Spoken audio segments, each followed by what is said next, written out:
Hello, my pack, my tribe. Welcome to Howling After Dark. Got a great show for you tonight. Paranormal true crime and paranormal news. Before we get to that, though, because I don't do shows on the weekends, I just want to go ahead and wish everybody out there in La La Land a very happy Valentine's Day. Okay, so on with the show. Tonight we got some interesting stuff. Some of it is going to concern subject matter that you've heard me talk about before if you've been listening to this show for a while. But some of it, while it may seem familiar, is going to have kind of a twist. And one of those in particular is some new information that recently came to my attention that may connect the serial killer Edward Wayne Edwards, who we believe and have discussed on the show, of the possibility, the very likelihood, in fact, of him being the guy who killed the Black Dahlia, the lipstick killer, the werewolf killer, as they called him in the papers during those days. As well as responsible for lesser-known murders that all fit the similar MOs of many murders he committed over a 66-year span, including the Zodiac, the West Memphis 3, Champagne Ramsey, the Lover's Lane murders, and it is because of that this article was written.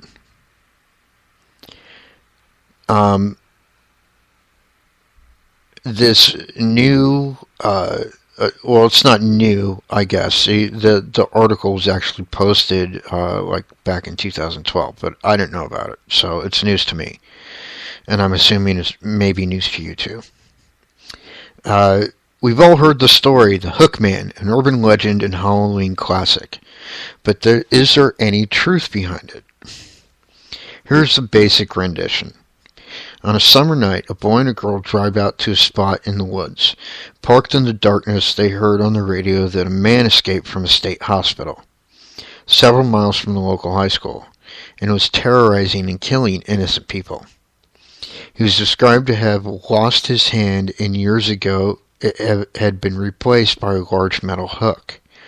He had hacked off his own hand in a fit of madness, attempting to escape a pair of handcuffs years earlier. The boy thought nothing of it, switched off the radio, and turned his attention to his girlfriend.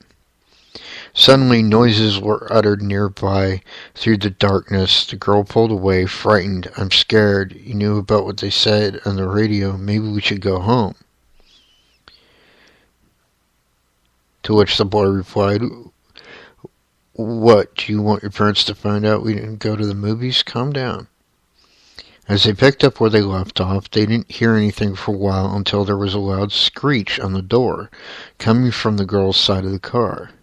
"That's it. Take me home. It's not safe out here." Her boyfriend, obviously frustrated, reluctantly agreed. He moaned all the way home, teasing her for being such a baby. Barely waiting for the car to stop, the girl angrily opened the door and got out of the car.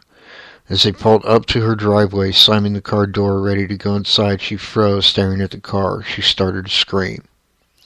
The alarmed boy got out of the car and walked around to her side, where he too stopped where he stood and could only stare at the door handle in shocked amazement. Found dangling from the car door was a bloody hook. Very familiar story. I'm sure everybody's heard it or heard variations of it. This is where it gets interesting. This supposed urban legend began circulating after World War II, and more widely during the 1950s. There are many variations, but the basic story is the same. In an alternative version of the story, the couple are driving through an unknown part of the country at night and decide to stop the car in the middle of the woods, either because the male has to relieve himself, or the car is broken down, and the man needs to go get help, or they're getting their freak on, or what have you. While waiting for him to return, the female turns on the radio and hears about the escaped mental patient. While waiting for the male to return, she is disturbed many times by a loud thumping on the roof of the car. She eventually exits her car and sees the escaped patient on the roof of the car holding the man's decapitated head in his hand and hitting the roof with it. It's typical horror movie fodder, but is there any fact to the story? Well, what they're arguing, there could be. And it could involve somebody we know quite well, Edward Wayne Edwards.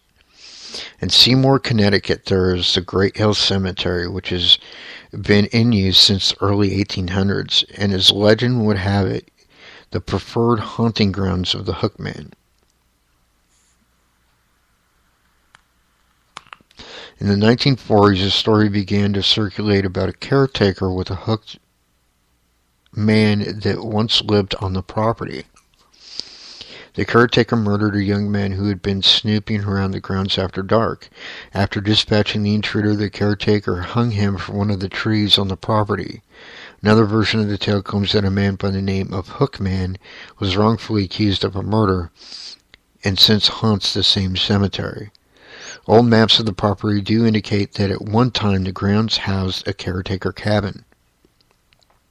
An older account of the Hookman legend goes back to the 1920s in Maine, where a sailor returned home after 2 years at sea to discover that his wife had taken up residence with another man. In a fit of rage, the spurned sailor grabbed a meat hook and butchered both his wife and her suitor. It is said that the sailor hid the bodies and made his way to the Far East, never to be heard from again. Then there is some more contemporary allegory of Edward Wayne Edwards, who could have easily been the legendary semi-mythical psycho killer rumored to haunt lovers' lanes across the country. Edward Edwards, who died in April of 2011 in an Ohio prison cell at 77 years of age, was very real. His murders earned him the moniker Man with the Hook from author Phil Stanford, though he never used a hook as a weapon. Of all known serial killers, Edwards was among the most cunning. Once while on the run from the law in Minnesota, Edwards posed as a psychiatrist. In Oregon, he managed to convince those around him he was a CIA agent, fighting communists for the U.S. government. In the 1970s, after his release from Leavenworth, where he was doing time for a bank robbery, Edwards appeared on a network cruise show, What's My Line, posing as a reformed criminal. He even wrote and published a book, Metamorphosis of a Criminal, touting his supposed conversion from armed robber to family man, all the while dropping clever hints about his exploits as a serial killer. Finally arrested in 2009 as a result of a cold case investigation in Wisconsin, Edwards confessed to the murders of young couples in Wisconsin and Ohio. These murders, by the way, fit the MO of the Zodiac, just so you know. Those familiar with his history are convinced he also committed his signature double murders in Oregon, Montana, and California. Montana investigator John Cameron, a former police officer currently working as a parole board analyst, has raised questions about Edwards' possible involvement in the deaths of Patricia Kalitsky and Lloyd Dwayne Bogle in Great Falls in 1957. He also believes Edwards may even be the Zodiac killer who terrified the San Francisco Bay Area in 1968 to 69, as well as the culprit in the JonBenet Ramsey murder. All of which I totally believe, by the way. In the Peyton Allen files, Stanford ties Edwards directly to the savage murders of two teenagers in Portland, Oregon in November 1960, which was the same MO as the West Memphis Three. Though Edwards could not have been the basis for the original Hookman, his history does offer some foundation to the theory that the urban legend was a result of a real murderer from the past. Interesting stuff. Holy moly.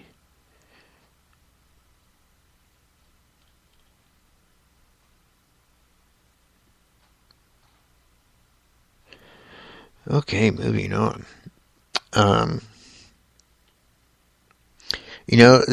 Here's the thing about Edwards is we will never know for sure that he committed all the murders that we suspect him of, because he's dead. Short of getting a full confession from his ghost, which, granted, is within the realm of possibility in our field, although not likely.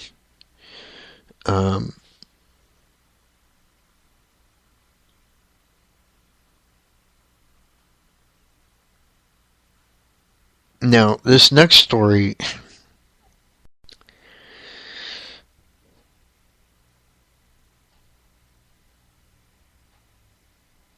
it's not about a killer per se. It doesn't even really label a perpetrator, because it's not really about that.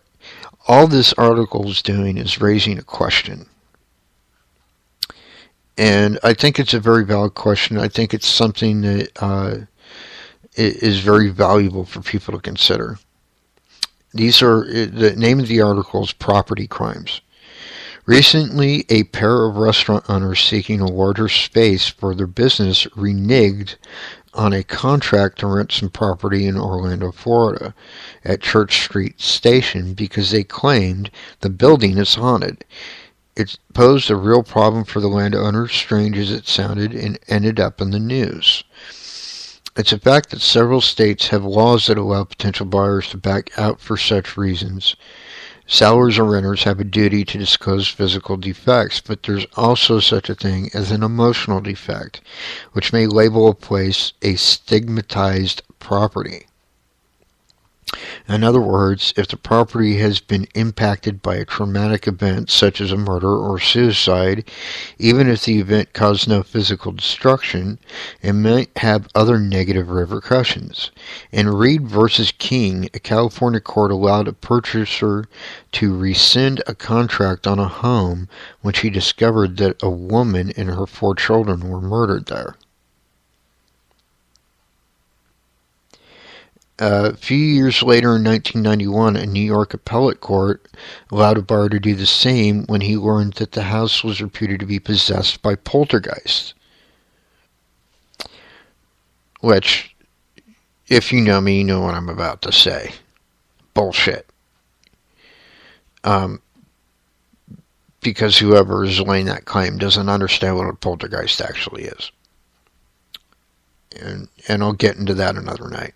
But there you have it. The decision was written in Strombowski versus Ackley, in effect saying, while I agree with the Supreme Court that the real estate broker as agent for the seller is under no duty to disclose to a potential buyer the phantasmal reputation of the premises, and that in his pursuit of a legal remedy for fraudulent misrepresentation against the seller, plaintiff hasn't a ghost of a chance, I am nevertheless moved by the spirit of equity to allow the buyer to seek rescission of the contract of sale and recovery of his own down payment.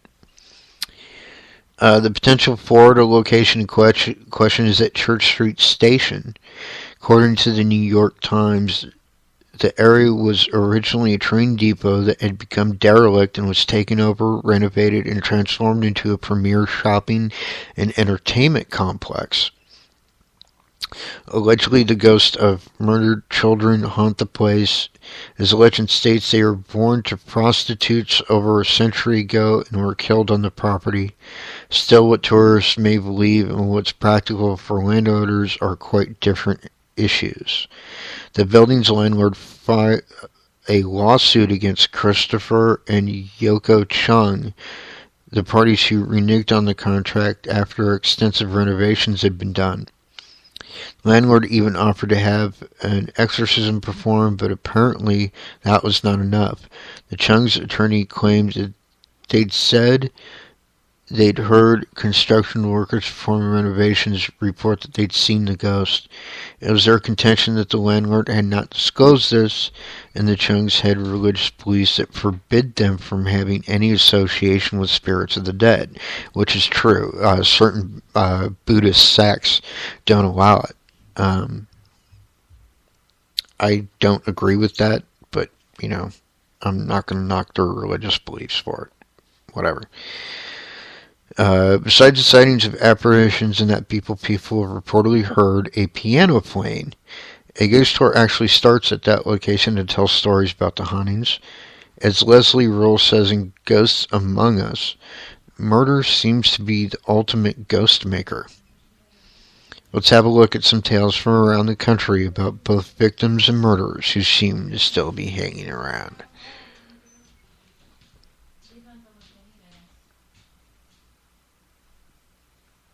Well put.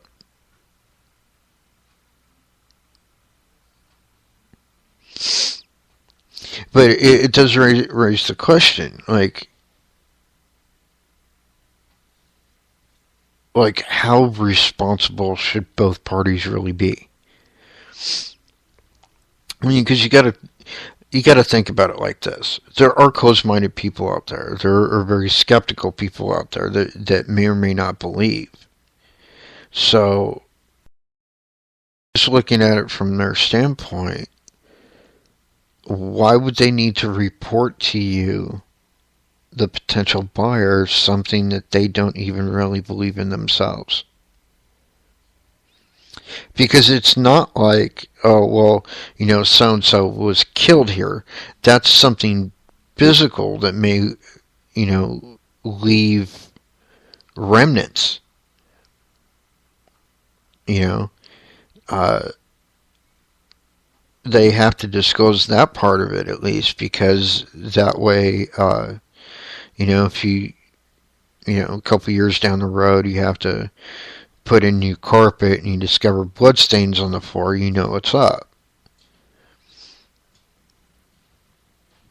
But why do they have to tell you that they're stories about there being ghosts when they themselves probably don't even believe it? And then on the flip side of that, if you're a big believer in the paranormal and you're trying to rent a house and you find out it's like wickedly haunted and you lose interest, it is not really the fault of the property owner.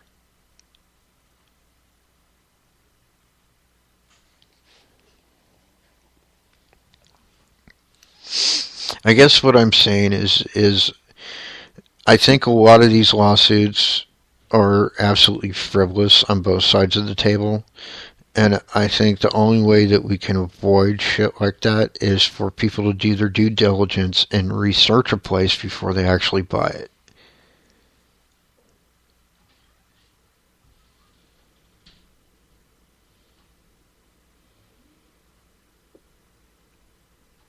At least that's my standpoint on the whole thing.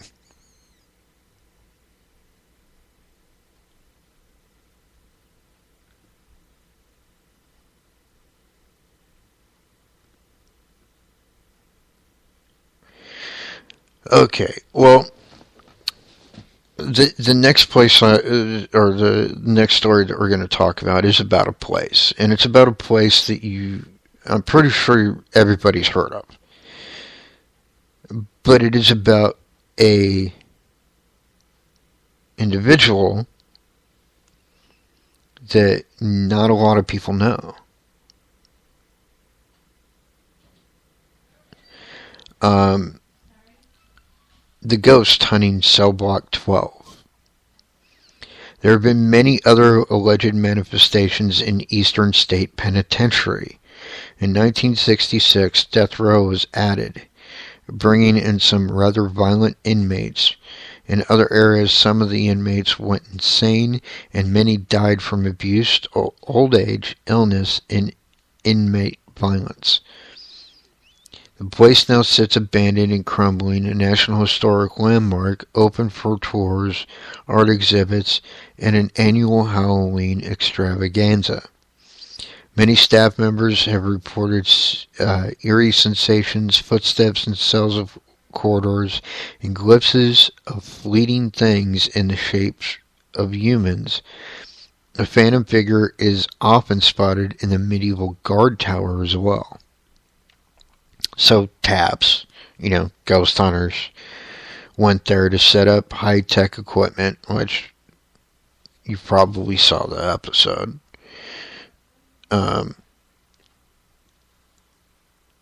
With an eye on cell blocks 4 and 12, both of which had the most reported activity. They deposited voice recorders in several places and walked around with thermal imaging cameras and electromagnetic field meters.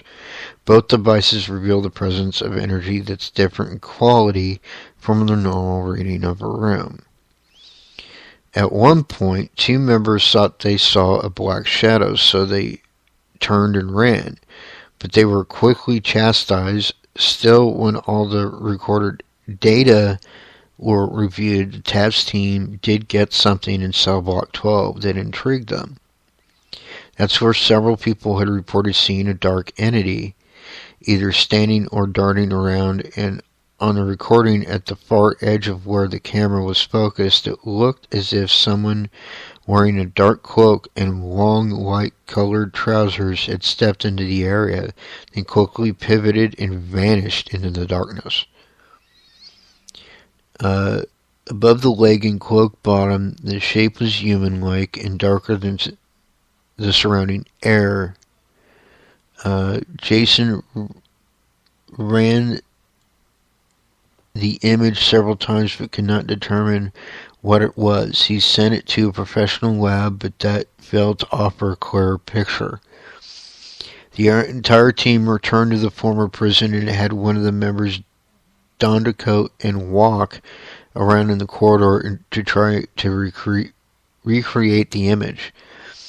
But they failed to get anything like what they'd captured. In addition, they felt a heaviness in the place at 3:30 a.m., the time when worldwide people most often report paranormal activity. Truly, it was a unique experience, and they'd captured a glimpse of a figure that clearly was not one of their members. Thus, the report to the penitentiary staff was that they believed there was reason to say that the grim, imposing building was indeed haunted.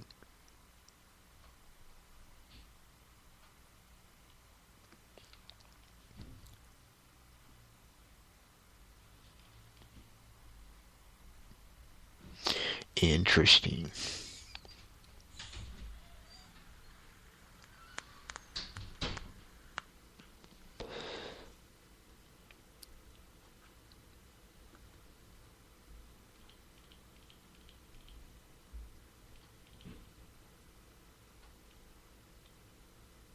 Okay, hold on a second, folks, because I'm skipping a little bit, because the story after that one, it doesn't quite fit our criteria, because it's not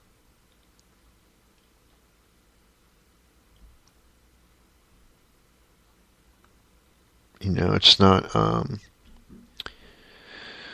true crime related.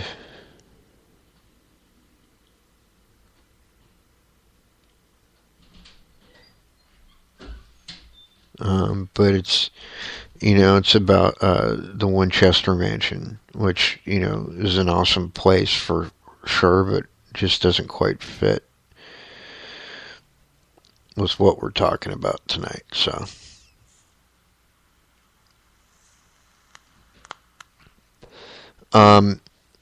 If you have small children around, you may want to send them to bed or into another room for this next one, because I'm liable to get angry and start cussing at some point.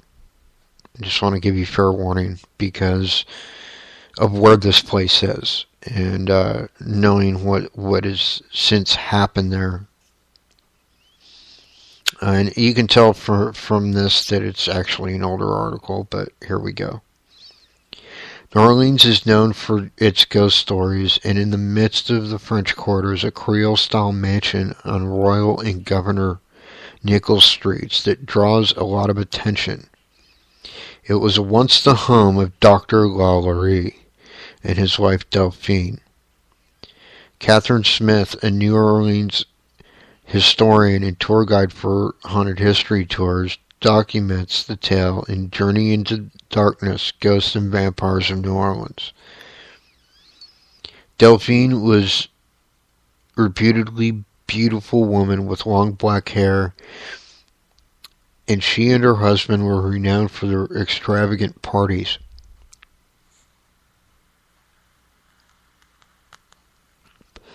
They had many slaves and seemed a respectable pair, but little did townspeople know that Madame Lalaurie did to make her slaves submissive. She had already been in court over charges of brutality, and on one occasion, after complaints of abuse, several slaves had been removed from the home. But few people would speak out against this couple, so they were never arrested. Not even after a young girl jumped to her death from the second floor to escape her harsh mistress. Then one night in 1834, a fire brought a volunteer fire brigade to the home, and Lalaurie's gruesome secrets were discovered.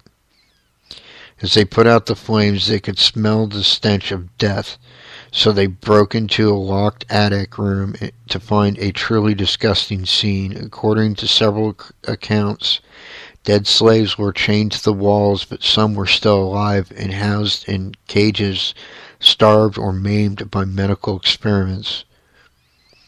One man had been surgically transformed into a woman, and a woman's arm and leg bones had been broken and reset at odd angles. Another woman's skin had been peeled off, while the lips of a third were sewn shut. A few had been dissected with their organs still exposed. Scattered around the room were pails full of body parts, organs, and severed heads.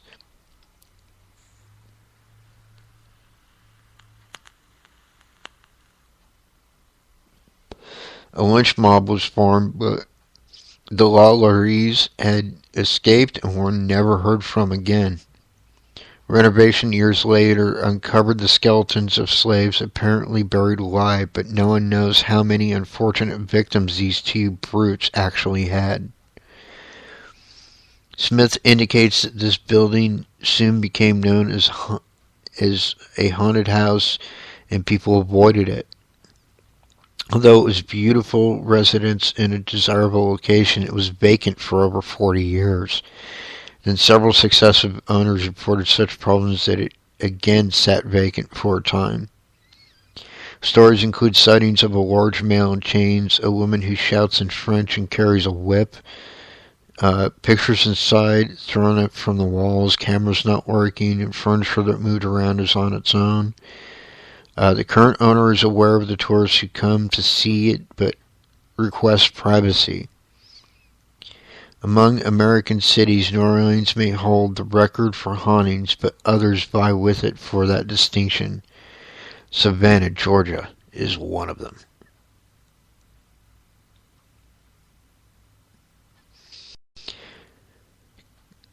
But another that people know about, but it doesn't quite have the same attention that towns like New Orleans and Charleston, South Carolina, and Savannah, Georgia, and all that get, is Tombstone. considered to be among the most haunted areas of the American Southwest, which I disagree with, but anyways. Tombstone, Arizona is the site of the infamous gunfight at the OK Corral. While one story has it that Wyatt Earp was merely cleaning up a nest of outlaws, there is also some truth to the tale that under the protection of his badge, he made a grab for power and revenge, and that his actions were a good example of corruption in law enforcement. In any event, the sudden violence from that fateful day seems to have left some residual energy behind. On the afternoon of October 26, 1881, Wyatt Earp and two of his brothers armed themselves and went over to the corral. A lifelong friend and skilled gunslinger, Doc Holliday, joined them. They were prepared to confront four rough men who were reputedly part of a dangerous group of cattle rustlers known as the Cowboys. The Earp brothers had come to the lawless town of Tombstone in 1879 to get rich from silver mining.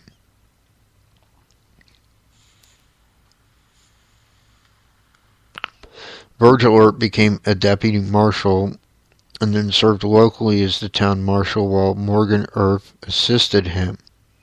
They were asked to go after the Cowboys who'd robbed many stagecoaches and disturbed the tenuous peace between Mexico and the U.S.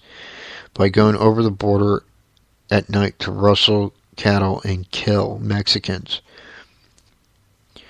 During this time, White decided that he wanted to be sheriff of Cochise County, which meant animosity between him and Sheriff Johnny Behan, who hoped to retain his employment.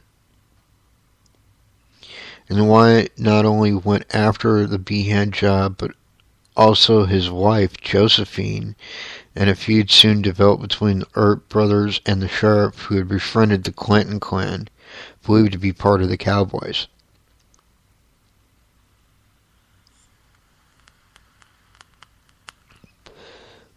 The Cowboys grew in strength, number, and violent incidents, so the marshal in Prescott, Arizona asked Wyatt Earp to arrest them. He deputized Wyatt, Morgan, and Doc Holliday to help him confront the Clintons. That's how the confrontation took place in the OK Corral. The Earps and Holliday approached via the vacant lot next to the infamous corral, which isn't actually a corral, by the way. Virgil used his authority to charge the Clintons with the illegal act of bringing handguns into city limits. Without checking to see if they were armed, Wyatt opened fire. In fact, two of the men were unarmed and were thus gunned down in cold blood. Well, that's one version of the story anyways. In the next 31 seconds, everyone started to shoot. Wyatt later claimed that Frank McClary went for his gun first, so Wyatt had killed him. Then Doc fired at Tom McClary, hitting him in the gut while Ike ran for cover. Virgil and Morgan both shot at Billy. Frank went after his horse as he held his wound closed while Tom collapsed and died against the telephone pole. Morgan took a shot in the shoulder from Billy, and Morgan shot at Frank, shattering the top of his skull. Billy fired at Doc, hitting his gun holster and bruising his leg. Billy then fired at Virgil and hit him in the leg. Wyatt and Virgil shot back, killing Billy. Wyatt was the only one to escape unscathed. According to historians, the Tombstone City Fathers considered the gunfight an outright homicide, and Virgil was terminated as marshal. Then Morgan was murdered 2 months later, so Wyatt went after 3 other men in revenge. To avoid being arrested, he then fled to Colorado.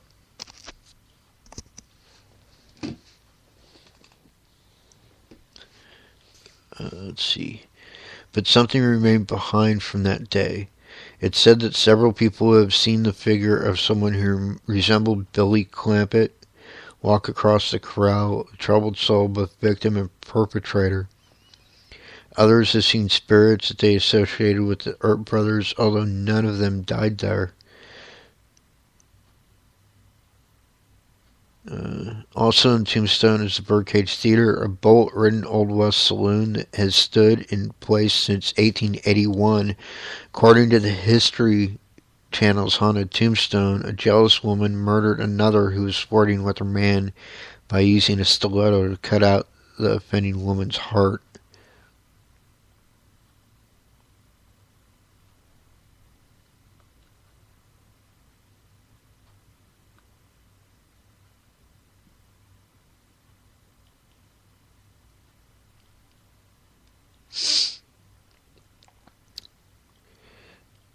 Now, some of that I'm sure people already knew.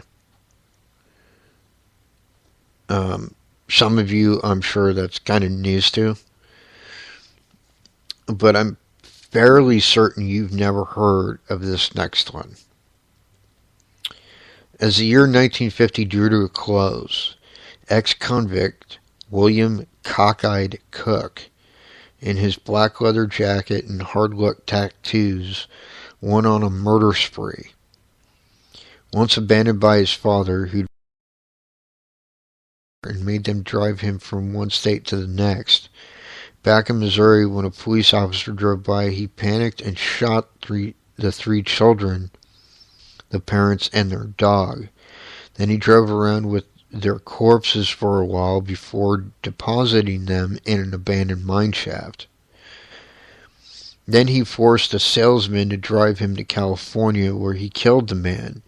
He was unaware that his identity was known from a clue he'd left behind, and a manhunt was on for him across the Southwest.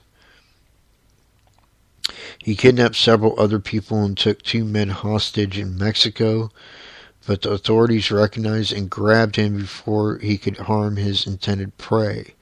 Cook was convicted in Missouri of the murder of the family of 5, but California got him for the salesman and executed him in the gas chamber on December 12, 1952. Cook's body proved a nuisance for his relatives, so he was buried in an unmarked grave in the right rear area of Peace Church Cemetery in Jasper County, Missouri. According to findagrave.com, 3 years later his father was buried there as well.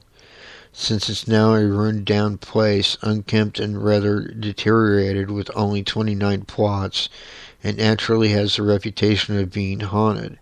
But Cook is not famous amongst spree killers, so his grave isn't visited the way some might travel to see the last resting place of Charles Starkweather, whose spree was only 8 years later and whose case gained national attention.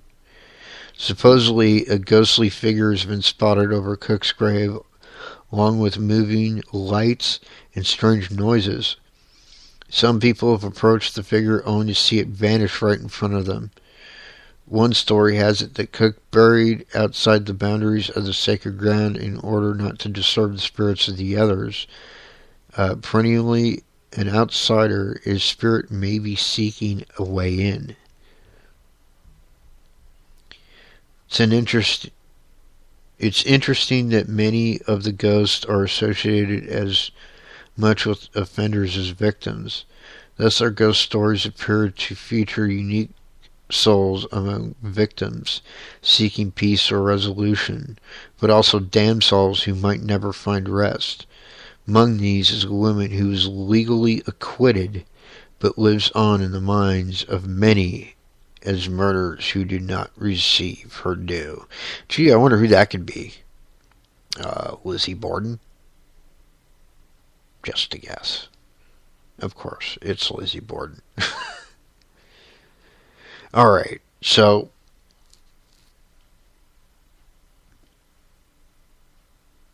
I've only got about 2 minutes left, so I've got time for one more, and this little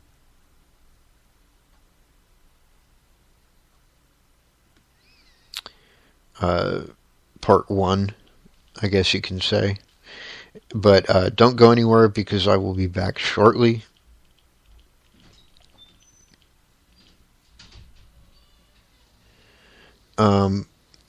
This one has to do with John Wayne Gacy. Um, surprisingly, everybody recognizes the name, but surprisingly, not a lot of people know what he really did. He was arrested in 1978 and charged with the murders of 33 young men, most of whom he had buried in the crawl space beneath his house. He actually did work as a clown, like doing kids' birthday parties and stuff. And he was actually in a clown suit when he was arrested. So a lot of the times his spirit is seen in his clown suit. But the home that he lived in was literally torn apart. But that area is still heavily haunted. People